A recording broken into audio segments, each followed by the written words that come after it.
Good morning. This is Father Mike. We're in the kitchen of the rectory at St. Dominic Savio. If you recall, I've been asking that families, in preparation for Holy Thursday, prepare a basket with bread in it, so that that bread will be blessed during the ceremony that we have on Holy Thursday, and will be part of your dinner with your family after our Mass, after our service. That might seem strange, but if we recall, or if we didn't know, the early Eucharist was always celebrated as part of a bigger meal. It was only after a few centuries when groups got too big and that became inconvenient or impossible that was stopped.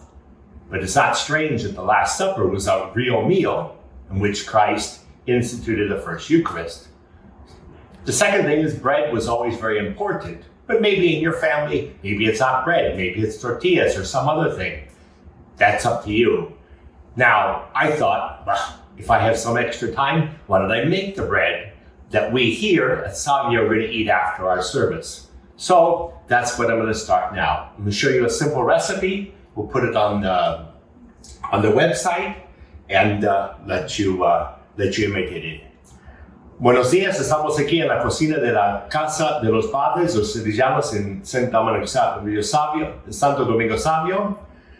Como hemos recordado que la invitación a las familias como ustedes en casa era preparar una canasta de pan para disfrutar y comerla después de la misa de la liturgia de Jueves Santo. Interesante recordar que en los primeros siglos de la Iglesia, la Eucaristía era siempre parte de una comida más amplia, más grande. En los primeros siglos, la familia de los cristianos se juntaban para comer una cena, una comida completa, y parte de esto era parte de recibir también el cuerpo y la sangre de Cristo. Esto, después de unos siglos, era muy inconveniente, casi imposible, pero era parte del rito de la liturgia de la misa en los primeros siglos. Como estaba invitando a ustedes a preparar un canasta de pan, tortillas, cualquier cosa que ustedes pueden comer después de la misa o el Santo, yo pensé, ¿por qué yo no hago el pan que nosotros vamos a preparar? This isn't the first time I've ever prepared bread, but I thought you'd like to see what we're going to aim for. There's a loaf that we tried yesterday. You see that it's not complete because we had to test it to eat it, but that's our finished product. This recipe is for 2 loaves. Esta receta es para 2 panes y el resultado esperamos es algo allá como lo tenemos en la mesa. So I'll publish the recipe. It's taken from the internet from a website called Jenny Jones Cooks, I think, or Jenny Cooks. She has some very excellent recipes. We're going to begin with, this is for 2 loaves, for 5 cups of flour. I've already measured it out. We'll need more flour later, but that's what we begin with. Then we're going to add yeast, la levadura. Empezamos con 5 tazas de harina. Esto es harina blanca. Vamos a poner. ¿Qué es eso? What is that? Levadura, it's yeast. It's the pulverized, the yeast powder. I don't remember if it's rapid yeast or whatever. I think this recipe calls for 2 packages or 14 grams or 4 tablespoons. That's teaspoons. 1, 2, 3, 4. 4 tablespoons de levadura en granito. Now then we have some salt, 2 teaspoons of salt. 2 cucharas de sal. I remember always my mom saying, if you don't put the salt in the bread, it will be very, very bland and not very tasty. And we have 2 tablespoons or 4 tablespoons of sugar. This will make the bread sweeter than normal. It's not usually. It also helps to wake up the yeast. 1, 2, 3, 4. Now, we could do this with a mixer. Es posible mezclar todo con la máquina, pero no es necesario. So I'm just going to mix it by hand. And we'll have to hand knead it a little bit more.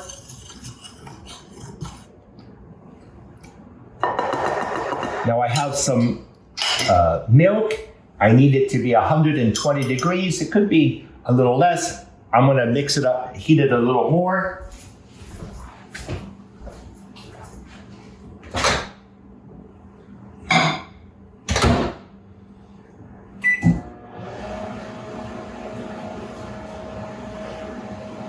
The warm milk helps to wake up the yeast. If the milk is super hot, too hot, it will kill the yeast. That's why I don't want it to be hotter than 120 degrees. It can be cooler, but if we start with cold milk, the yeast will take a long time to rise. La levadura es bien importante. Su función es despertar, no ser despertado por algo caliente. Por eso tenemos leche caliente a unos 120 grados. Nada más, porque la levadura, con la leche caliente, se levanta la levadura, se despierta, pero si es demasiado caliente, puede matar la levadura. No queremos esto.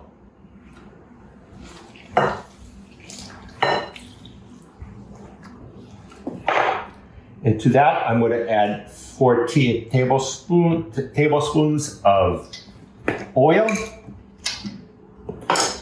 4 de las cucharas grandes de aceite. It could be olive oil, but olive oil will give a special flavor to the bread. And we don't want that. We want it just to add function as oil. So I use canola oil or any flavorless oil. And now, the end, we'll mix that a little bit. While it's still liquid, I need to add in 2 eggs. Vamos a añadir 2 huevos. Huevos no frías. If they're cold, it's going to cool down the yeast a little bit. And now I need to mix those well. Hay que abatir los huevos bien.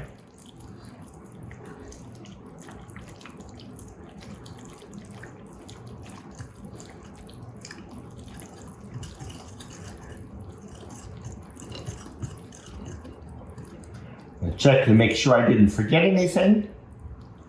Oh. Now, I just have to mix.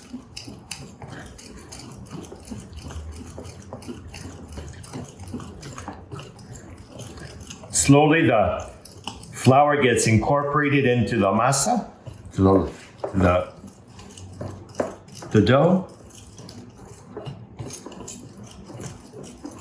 Eventually, I'm going to have to take it out of the bowl and start working it with my hands on the table.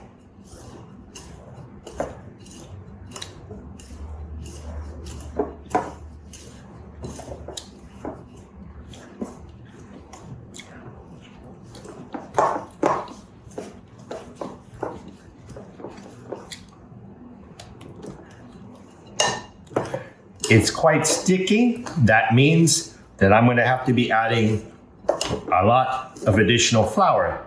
How much? It all depends on it looks. And I'm going to pull over my little plastic scraper. And I'm going to start.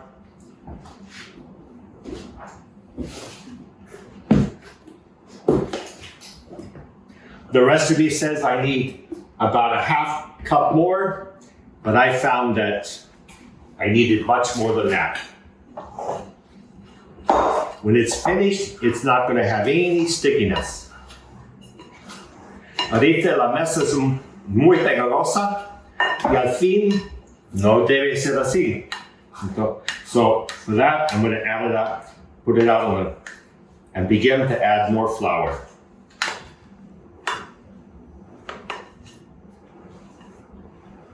I don't like to waste anything, so I'm going to put some flour in there to capture all the remnants.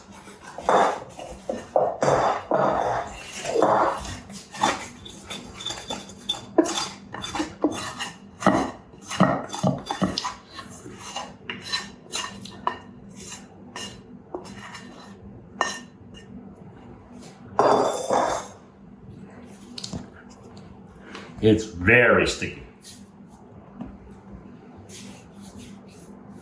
My hands are washed, and the table was washed before.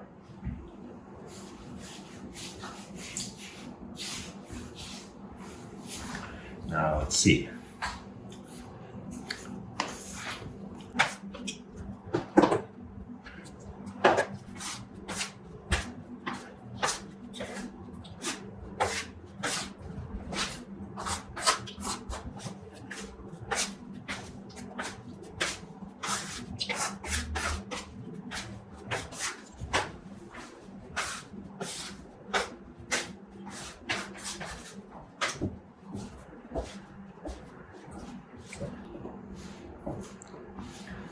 I'll keep adding flour until it really doesn't want to stick to my hands.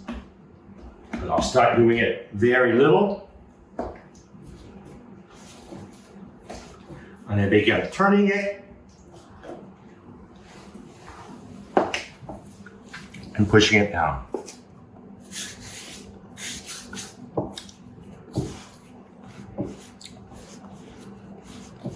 Turn it and push. Turn it and push. As I get longer, it gets less sticky. I use this part of my hand.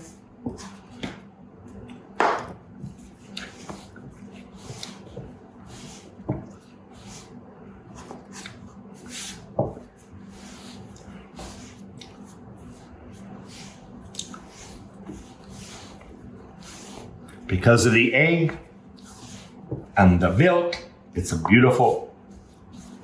a beautiful feel. It's very elastic.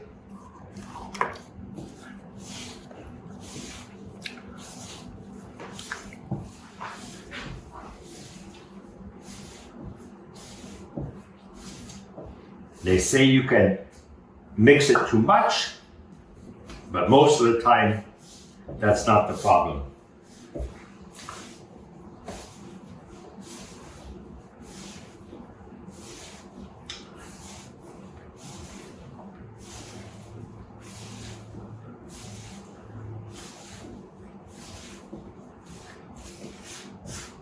I'm using bread flour, which is higher in gluten than normal flour, but you can use bread flour, regular flour too. And it's the gluten that causes the structure of the bread that the gases are captured by, and the bread expands.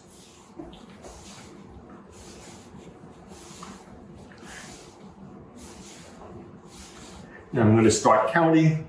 Let's see how far I go.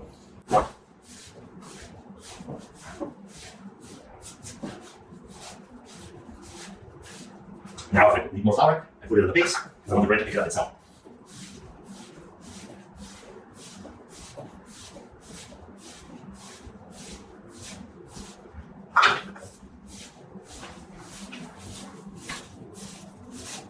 Turn it and push. Turn it over and push.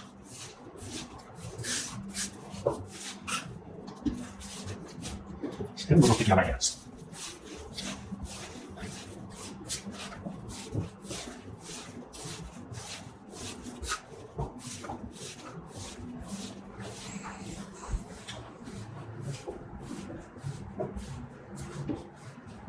Almost there.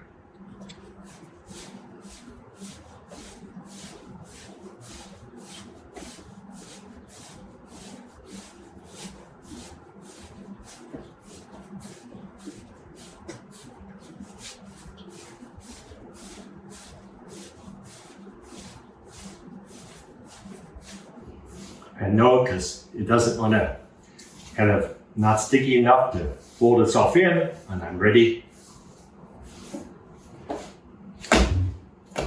to finish. I fold it under and let it there. Now, I need to find a container that it's going to rise in.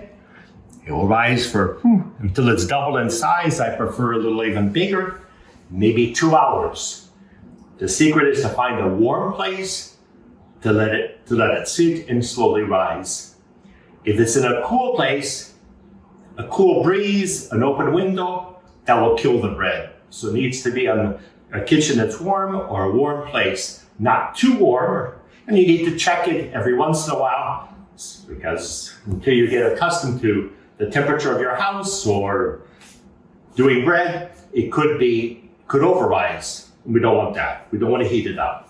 Commercially, they put it in special ovens that are about 100 degrees, but I don't have that. So I just use my house, and it takes maybe about 2 hours, and then we'll come back and see how we separate it, divide it into 2 loaves, and then prepare those loaves for pans. And then once again, it will need to rise again before we put it in the oven. Entonces vamos a dejar que descanse. Voy a preparar una olla para que con un poco de aceite por abajo. We're going to spray it with some. Then I'm going to put it in and spray it on the top so it doesn't dry out. And then I'm going to cover it with plastic.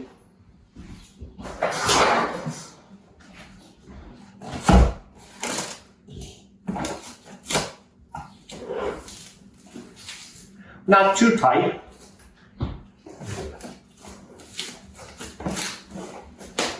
This is coming.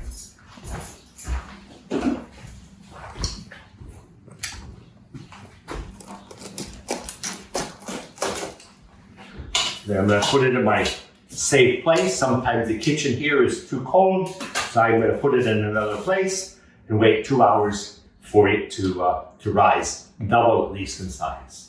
So vamos a esperar 2 horas o más o menos, puede ser 1 hora y media, para que se doble el tamaño de la masa. Good morning. As I've invited many of you to prepare bread for Thursday evening, I thought that, well, I could buy it or I could make it. So here we're on part 2. I got up earlier today and prepared the beginning of the masa, the dough. I'm going to now divide it into 2 groups, fold them, and put them in the bread pans. A little later, I'll show you how to get to this stage. The most demanding thing about bread is preparing the basic dough to rise. Buenos días. Estamos aquí preparando, estamos en el segundo paso de preparar unas panes blancas con un poco de huevo. Es una receta muy sencilla. En este segundo paso voy a dividir la masa en 2 partes, prepararlo y ponerlos en las bandejas que vamos a usar para hornearlos. So, we're going to take the bread out. Vamos a tener la masa, dejarlo y dividirlo en 2 partes. Más o menos.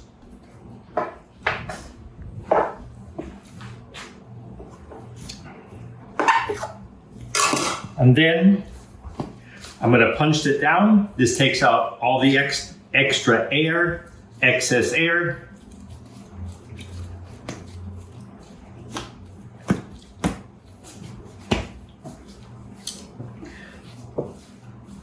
It's been rising for about 2 hours. And in another video, I'll show you how to do that first rise. So once it's kind of prepared, we have pans that I just use a little bit of spray. They're already Teflon coated, so it doesn't really need this.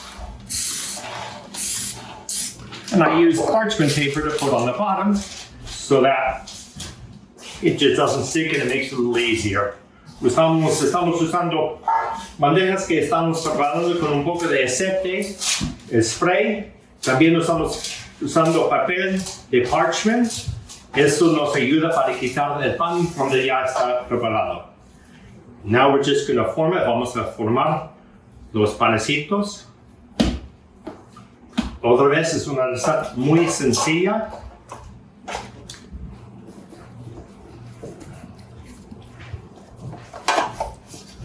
I blinked. It looks to me like one is a little bigger than the other. And now we're going to cover them and let them rise till they come up above the trays. Puede ser unos 30-40 minutos para que otra vez se levanten y suben más arriba de las bandejas. Gracias y vamos a vernos muy pronto cuando ya están listos para meterlos en el horno. Okay, we're back. We've let the dough divided into 2 loaves rise for a while. It's been about 45 minutes. They've come up above. Obviously, like I thought before, one of them is a little bigger than the other. You don't have to do this, but before we put them in the oven, I prepared the oven and it's at 375 degrees. Depends on your oven. Some ovens are hot, some ovens are colder, but that's what the recipe says. It's not my recipe. It's a recipe I took off the internet and I'll share it with you. Sometimes I cut it with a very, very sharp knife or very, very sharp razor blade. And this allows it to expand, okay, a little bit more when it's rising in the oven, because it will flop up in the oven. Now we're going to slide it over here and put it in the oven. Vamos a meter los dos en un horno. Es un 375 grados. Y creo que la receta dice que uno más o menos 40 minutos. So both loaves are now in the oven. Van a quedarse ya unos 30 minutos. They'll stay in the oven almost 30 minutes. We'll check on them and see. Some ovens are hot, some ovens stay colder. And then we'll see what we have. Gracias por acompañarme otra vez. Thanks for accompanying me again. Okay, the loaves have been in the oven now 15 minutes. That's half of their time. Let's see what they're like. Okay. They're browning fine.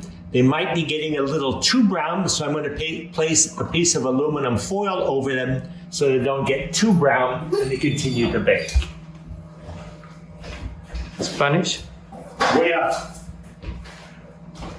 Voy a poner un pedazo de aluminio sobre los panes porque no quiero que siga con la temperatura del horno, puede quemarse por afuera y no queremos esto. Entonces con este pedazo vamos a poner como una capa de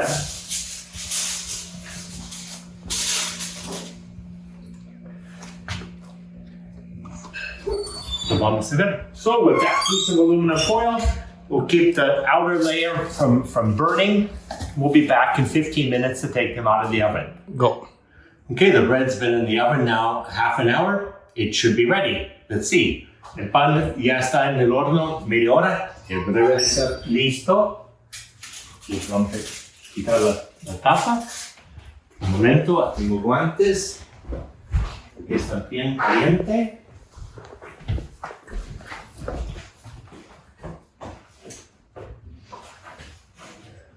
Quitarlo aquí. Yeah. Okay. Now let's check to make sure they're ready. It's the cap on the bottom. Y checar, parece bien. And you tap them, they sound like a little drum. And that means they're ready. Now, the important thing about bread, before you eat it, it should be cooled. Lots of people like to cut into it right away. That's not really good for it. It should cool down completely. Then you should cut it and enjoy it. If you like warm bread, let it cool completely, and then you can heat it again. No es tan bueno comer el pan que todavía está caliente. Hay que dejarlo enfriarlo completamente y vamos a disfrutarlo después. Regresamos cuando ya está listo para ser cortada y vamos a probar cómo salió. So we'll wait until it's ready. We'll cut it open and we'll see what it's like. Thank you. Well, we're back again. The bread is cooled off and we're ready to cut it and get ready to enjoy it. Remember, the secret of, in my opinion, good bread is to let it cool completely, and then you cut it. When you cut it, remember that it's not butter. You need to saw it and use a blade that's serrated. So, entonces estamos listos para comer. El pan ya está preparado, está enfriada. Y si queremos hacerlo más caliente, podemos tostearla o prepararlo como ustedes quieren. Pero el propósito de todo esto es tener el pan listo para la cena de la familia después de nuestro rito a las 7 de Jueves Santo. So our goal is to prepare bread so that we would have something to share as a family, as a community. We'll cut a slice for Father Luis. Oh, thank you. I like bread. Oh, thank you very much, Father. Okay. So I hope the recipe will be on the website if you want to follow it. If you have a question, send us in a question. I'll be glad to answer it. Thank you. Oh, it's good. Very good.